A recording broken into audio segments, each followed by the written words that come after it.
अस्सलाम वालेकुम वरहमतुल्लाहि वबरकातुहू।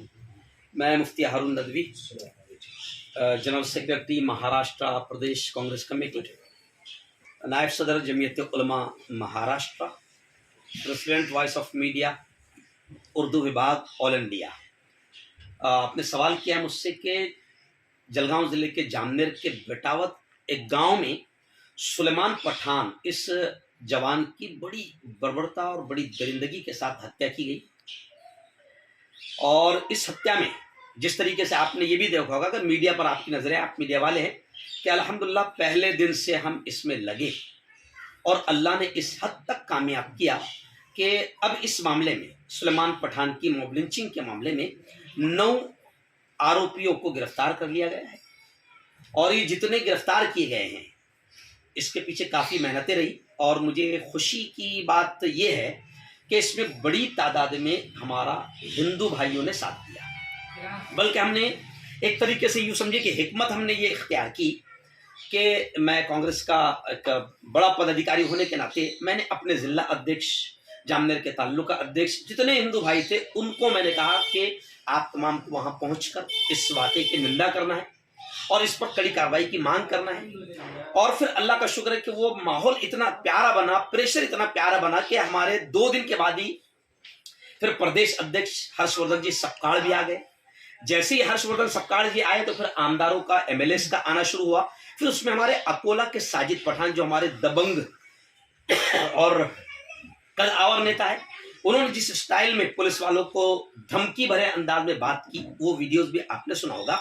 कुल मिला के ये कि सुलेमान पठान को लेकर जो कार्रवाई हमने करवाई, अल्लाह का शुक्र है, अल्लाह ने हमारे इत्तेहाद को कायम रखा।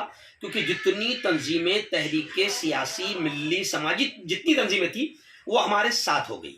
और फिर खास बात ये भी कि जामनेर में एक मंत्री है गिरीश महाजन, ये भारतीय जनता पार्टी के बड़े लीडर हैं। 3 दिन तक ये वहां पर, 3 या 5 दिन तक ये नहीं पहुंचे। हमने उनको जलगांव में घेरा। जब अजीत दादा पवार वहां पर आए थे तो उनके प्रोग्राम में जलगांव में घेरा और हमने साफ तौर से कहा कि महाजन साहब, ये सारा सहरा, क्योंकि जितने भी मॉब लिंचिंग करने वाले भगवा आतंकी है, ये कहीं ना कहीं आपसे जुड़े हुए लोग हैं, इसमें आपके बहुत करीबी लोगों के बच्चे भी हैं, तो ये सहरा आपके सर जाता है। और 5 दिन तक के आप नहीं पहुंचे, इसका मतलब कहीं ना कहीं आप क्या आरोपियों को बचाना चाहते हैं। अल्हम्दुलिल्लाह उसका प्रेशर का असर ये गिरा कि उसी दिन 2 बजे गिरीश महाजन ने कहा कि मुफ्ती जी, आज मैं वहां जा रहा हूं, क्योंकि अभी तो मैं बंबई से फ्री हुआ। और वो उसी दिन फिर शाम में वहां गए। तो इसका एक अच्छा असर ये पड़ा कि जो आरोपियों को बचाने की कोशिश हो सकती थी, प्रेशर और दबाव से गिरीश महाजन भी उसमें कोई ज्यादा दखल अंदाजी नहीं कर पाए और 9 आरोपियों को गिरफ्तार किया गया है। 2 या 3 जो मेन मुजरिम है वो अभी फरार है। लेकिन आप जानते हैं कि पुलिस के हाथ बड़े लंबे होते हैं, कभी कभी छोटे हो जाते हैं लेकिन अक्सर लंबे होते हैं। तो हमें यकीन है कि पुलिस उन पर कार्रवाई करेगी। और हमारे साजिद पठान ने, बल्कि हमने, कांग्रेस ने उनको खुलकर ये धमकी दिया। वहां पर एक जो पीआई है कासार, जिसके बारे में हमको शक हो रहा था कि ये आरोपियों की खुफिया तौर से मदद कर रहे हैं या कार्रवाई में सख्ती नहीं कर रहे हैं, तो हमने उनको खुलकर धमकी दिया कि कासार साहब, किसी भी प्रेशर में अगर आपने एफआईआर दर्ज की और पंचनामा जो भी तैयार किया, अगर आपने आरोपियों को अपनी नाजुक कलमों के जरिए से आपने बचाने की कोशिश की, तो फिर आपको विधानसभा में बुलाया जाएगा और विधानसभा में आपको एक एक पन्ना पढ़ने आपको ऑर्डर दिया जाएगा। तो अल्हम्दुलिल्लाह प्रेशर काफी अच्छा रहा। ये तो हो गई जामनेर की उस घटना पर बात। अब अगली जो आपने बात कही, मुल्क का माहौल, तो यकीनन मुल्क का माहौल बद से बदतर होता जा रहा है। अंग्रेजों के दौर में भी इतना जुल्म, शायद अत्याचार नहीं था जितना आज काले अंग्रेज कर रहे हैं। और इन्होंने यूं समझिए कि तासुब को बढ़ा दिया है, नफरतों को हवा दी है। क्योंकि जैसे अंग्रेजों का फार्मूला था डिवाइड एंड रोल, लड़ाओ और राज करो, तो अब वो गोरे अंग्रेज तो चले गए लेकिन कुछ कालों को छोड़कर गए हैं। अब वो काले अंग्रेज ये कर रहे हैं कि वही अपने बाप दादा की स्टाइल, हिंदू मुसलमानों को लड़ाओ और राज करो। लेकिन अल्लाह का शुक्र है, मुल्क अब इस चीज को समझ रहा है। मौलाना अरशद मदनी हमारे राष्ट्रीय अध्यक्ष जमीयत उलमा की, मैं जमीयत से भी जुड़ा हूं, तो मौलाना अरशद मदनी अक्सर ये जुमला कहते हैं कि आग को आग से नहीं बुझाया जा सकता, आग को बुझाने के लिए आपको मोहब्बत की, अमन की, एकता की, शांति की, प्यार की बारिश करना पड़ेगी।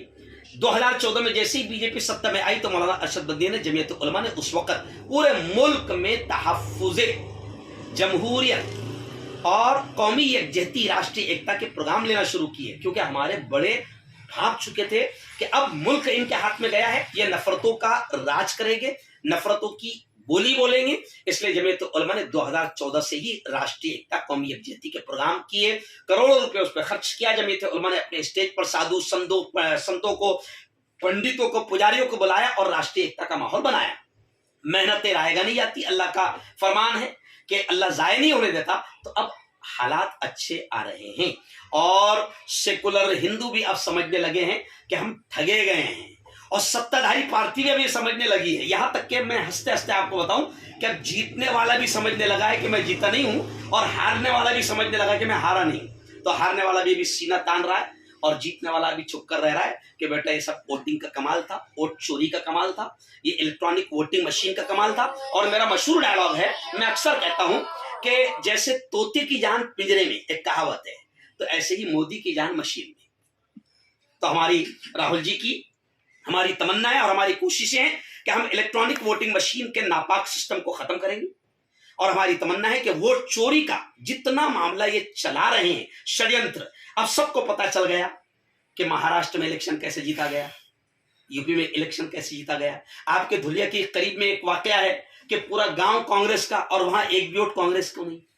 करीब में कोई गांव है, अरे भाई कहते हैं कि क्या बोलते उसको, नकल को भी अकल होना, तो कम से कम आधे वोट तो हमको दे देते। कांग्रेस को तो लोगों को शक ना होता, कोई पूरा गांव कांग्रेस का है तो आधे वोट तो कांग्रेस को मिले। लेकिन नकल करने वालों पास अकल नहीं है, क्योंकि वैसे भी वो चौथी पास है, और वो कहते हैं कि मैं कभी स्कूल गया नहीं। तो इंशाल्लाह मायूस होने की जरूरत नहीं, हम तो ईमान वाले हैं। अभी मैंने जुमा के बयान में भी कहा कि मुल्क का मालिक सिर्फ अल्लाह है, तो तिल मुल्क का मंतशा, जिसको चाहता है दे देता है, जिससे चाहता है छीन लेता है। तो इंशाल्लाह अब मुल्क आज़ादी की तरफ बढ़ रहा है।